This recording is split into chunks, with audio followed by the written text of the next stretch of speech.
I recently moved out of my home state because of something that happened in my old home. I am extremely paranoid, and my therapist has recommended that I take up running again. He knows it helped me when I had postpartum depression, and it helped me to stop having panic attacks. I now run daily. I have 3 or 4 routes that I take, and I've started running into the same people on my runs during that time of the day. I've built more confidence in humanity. Every day I run in the morning by myself. I go for about 3 to 5 miles just to get in the right headspace. Yesterday morning I noticed a 1989 red Buick LeSabre in my neighborhood. It was right before the security gate. We live in a gated community with 25 to 30 other houses. I go running daily. You notice when something new is there or something is out of place.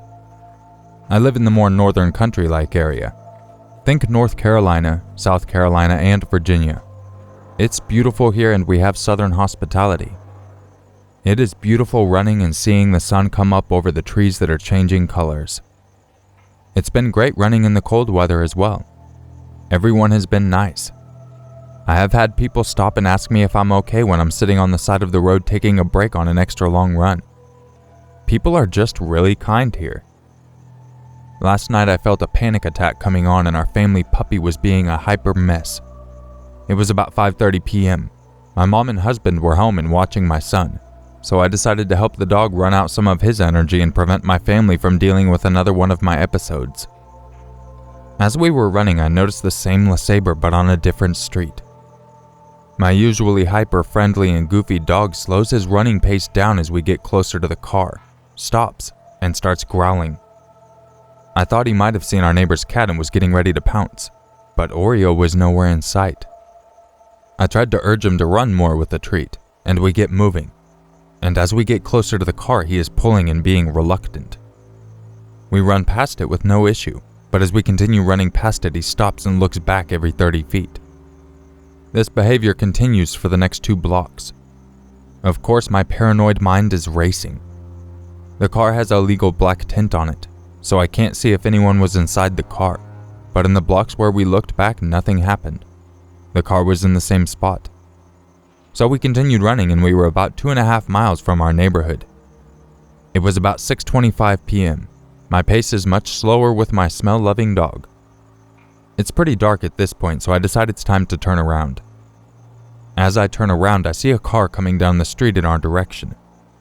It was the same 1989 LeSabre. As it drove past, my dog flipped his shit and it caught me off guard and he tripped me. I was scared this person would have southern hospitality and stop when they see me fall, but they didn't. I got up quickly and calmed him down. The car kept driving, so my paranoid mind settled down as my hyper pup settled down. About 1.5 miles later, I get a weird I'm being watched feeling. Around the same time the dog gets agitated again. I turned slightly to see a car driving slowly behind us. Because it was dark for a short bit, I wasn't able to make out the car under the trees, and I was further from the road because of how the trail winds around. It then gets under a streetlight, and it is the same Buick LeSabre that I saw in my neighborhood twice, and the one that passed us about 15 to 20 minutes before.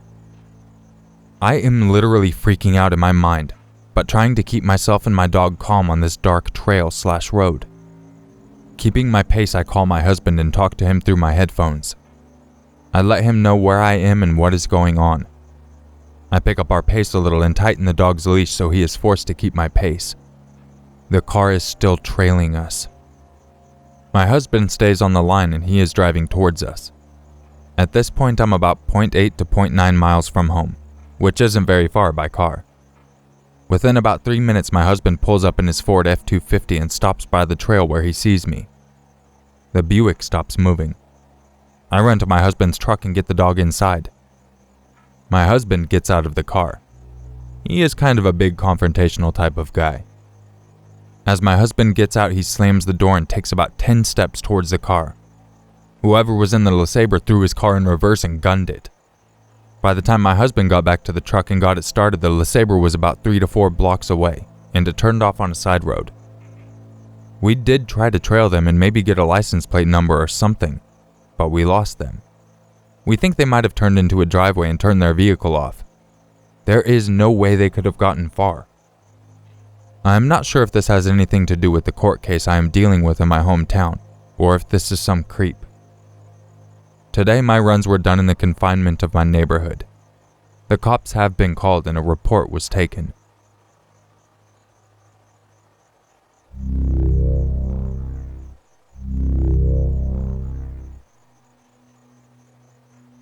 My roommate and I, females in our late 20s and best friends, just moved into this apartment, and yesterday was our 1-month anniversary of living here.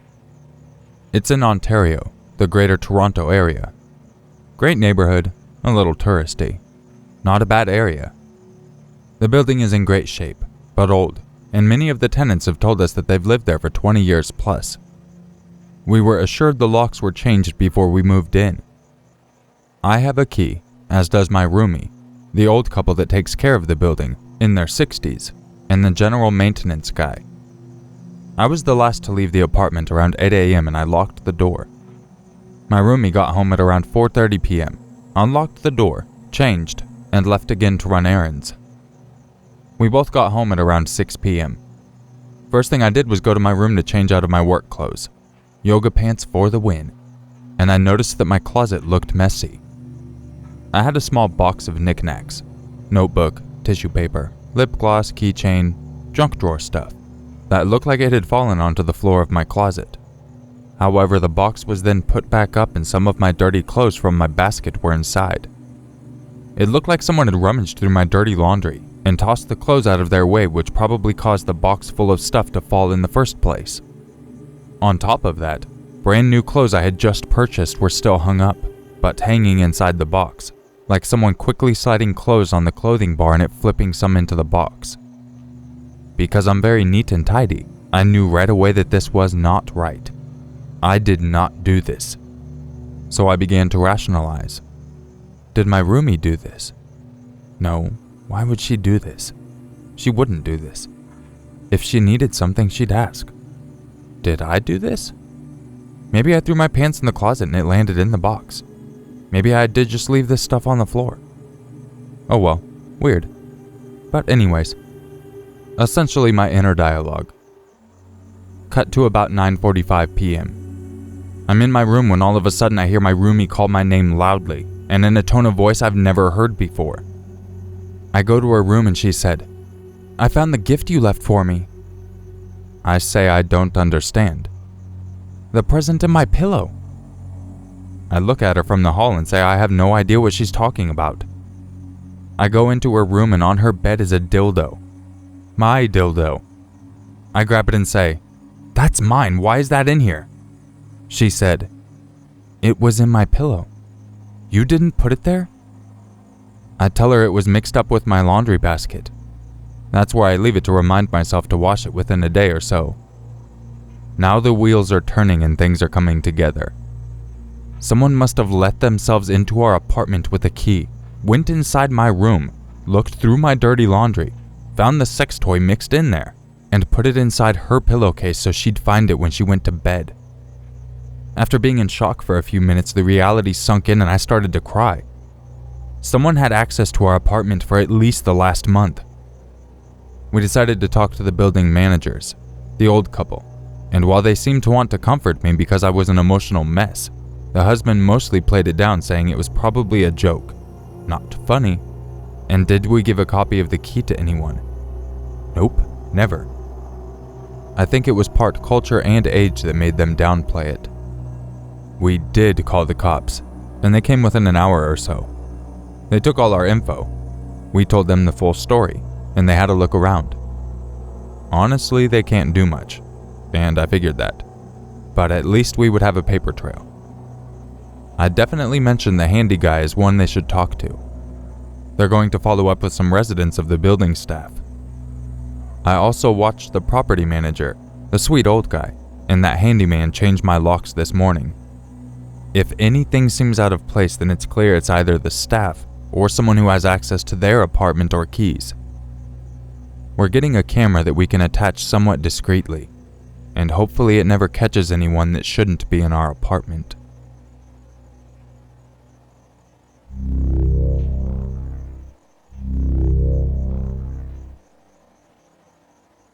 I'm an extremely outdoorsy female and love to spend a lot of time in nature.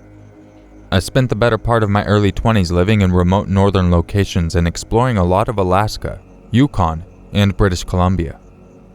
I have many odd, frightening, and bizarre stories that come from my time up in the north, and this is one of them. In the summer of 2012, when I was 22, I'm 26 now, I was living and working in a pretty remote town in northern British Columbia from May through September. The place I worked at was a campground in a provincial park on the Alaska Highway, 4 hours north of Fort Nelson and 2 hours south of the Yukon/BC border. I feel like it's an incredibly Canadian thing to describe distance and time. The best part about this park was the fact that it had a beautiful natural hot springs, which attracts tourists from all over North America every summer. I lived in an old trailer on a separate part of the campground where the rest of the staff lived. I quickly got used to living in a place where I had no running water, no electricity, no cell phone service, and no internet, and driving 4 hours to Fort Nelson every 2 weeks to get groceries and do my laundry. Life was pretty sweet. I got to hike, go for late night dips in the springs, make some traveling friends, and spend some quality time in nature getting to know the flora and fauna of the landscape. My job at the campground? Park facility operator, which was general maintenance and cleaning of campsites, gatehouse attendant, wildlife interpreter, and sometimes I had a few security shifts here and there. The feeling of living in the woods was much different than the feeling of living in a city, as far as safety goes. In the city I'm from, there are people around. You are aware of the fact that your house or apartment could get broken into, but emergency services are quick to respond and neighbors are also a plus. However, in the woods, I felt a bit more vulnerable. The closest police were 4 hours away, and I lived in a trailer that was run down enough that it could easily get broken into. Plus, it was pretty dark and anyone could sneak around easily at night. I was already on edge sleeping every night. The trailer next to mine was abandoned by the previous manager of the campground, after his son had shot himself in the head inside of it. The previous manager had promised numerous times that he would hire a company to drive up from Fort Nelson and tow the trailer away. But that never happened. Not while I lived there, at least, and nobody seemed to care about it too much. I went into the trailer once, saw the blood and brains still on the wall, and never went in again. Back in the 90s, there was also a fatal bear attack at the hot springs. We all had to read the incredibly gruesome and detailed police report about it for our bear-aware training. So yeah, unsettling to say the least. One night at probably around 2 a.m, I'm asleep inside my trailer and am woken up to a very loud banging on my trailer door. Reasonably shaken, I look outside the window next to my bed and see a car with its lights on, and 2 men standing at my door. I can feel my blood drain from my face. This is the moment I've been scared of the entire summer. Through the door I say, "How can I help you?" And one of the guys, clearly hammered out of his mind, starts rambling on about something. No matter how hard I try, I cannot understand what he is saying. I say, "Sorry, I don't understand what you're trying to tell me." And the other guy starts frantically trying to explain something in the same drunken state as the first guy. I decide at this point they don't mean any harm, and I open the door to talk to them. They look visibly shaken, and I can tell they are desperate for my help, but don't have the mental capacity of a person sober enough to coherently tell me what's wrong. One of the dudes starts telling me a very long story that I managed to piece together through all of the slurring and hiccuping. Basically, he says that him and his friend are on vacation, came up to Fort Nelson to party. They had a really long drive. They were at the hot springs. They were having beers. They were sorry about having beers. They weren't drunk, clearly. And then he drops the bomb that somebody is running around the campground stabbing people. I look at the guy telling me the story and I notice he has blood all over his clothing. I say, "Someone is going around stabbing people?" And he replies, "Yes, someone's running around stabbing everybody." Then the other guy yells, "Come on, let's go." And they hop into the aforementioned car and speed off before I can question them further. Now I'm standing at my trailer door, in the darkness, alone, thinking there's a maniac running around wielding a knife. I have no phone, and I know that the only person who has a phone is the ranger. And his cabin is about a 5-minute walk away from my trailer. I remember that I have a radio, so I run inside my trailer, lock the door, and try to get the ranger on my radio. His radio is off, of course. The only thing I can do at this point is to go to the ranger's cabin and notify him of the situation. I slip out of my trailer and run through the darkness across the maintenance ground, past the creepy suicide trailer, through a thicket and straight towards the ranger's cabin. Every single noise I hear from the surrounding forest is making my heart pound faster. I keep imagining this maniacal man sneaking through the bushes, entering people's tents and slashing everybody like some bad horror film. I get to the ranger's cabin and pound on his door. He answers within a few minutes, visibly sleep-deprived, and I tell him the whole story. While I'm there, he calls the police, and they tell him that they're on their way, and they'll be here in 4 hours. The ranger grabs his gun, walks me back to my trailer and says, "Don't let anybody in." I stay up the rest of the night, listening for any sort of disturbance around me. The intense kind of listening, where you're concentrating so hard on any external sounds that might be made that you almost feel deaf from silence. After about 2 hours of doing this, my trailer starts rocking back and forth. I freeze. My heart drops. I can hear the sound of someone breathing extremely heavy, and I'm thinking, this is it. This knife-wielding maniac is going to murder me, and this trailer is going to be another one they have to tow away. I'm just sitting there, on my bed, in my trailer as it's rocking, waiting for the maniac to stop tormenting me and just break down the window and stab me. I'm still listening intently to the heavy breathing, and that's when I hear a grunt. A very non-human sounding grunt. I get a feeling that it's not what I think it is, and I peer out the window of my trailer, and an effing bison is scratching its back on the side of my trailer, causing it to rock back and forth. Great friggin' timing, bison. The RCMP get there around 6:30 p.m. and proceed their investigation for 10 hours. They close off the springs and the entire campground turns into an episode of CSI. We don't hear anything about what took place during the night until the investigation is over. Apparently there was a guy at the springs who had made a lewd comment over one of the females in another group, which resulted in an argument. The guy disappeared and returned an hour later with a knife, stabbed 2 of the guys in the group, and then he booked it back to Fort Nelson. Not before stopping at my trailer with his buddy to tell me about the incident, of course. Yeah, one of the guys at my trailer? He was the dude stabbing people. My guess is that him and his friends stopped by my trailer to try to make it seem like they were innocent. Drunken logic. The 2 guys that were stabbed survived, which is good. For many days following this incident, I was cleaning up blood-soaked clothing and rags from random places all over the campground.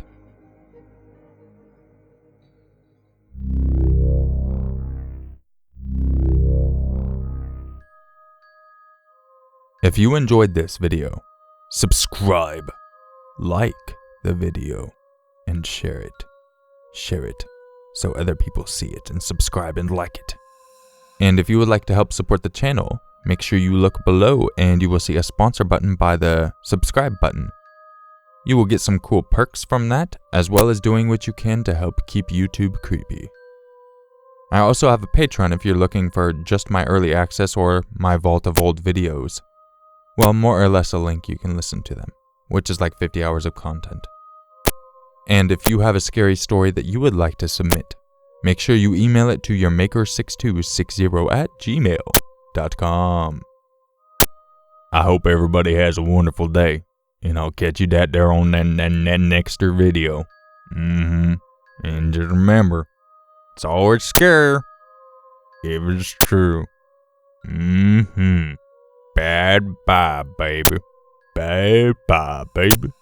Bad bye.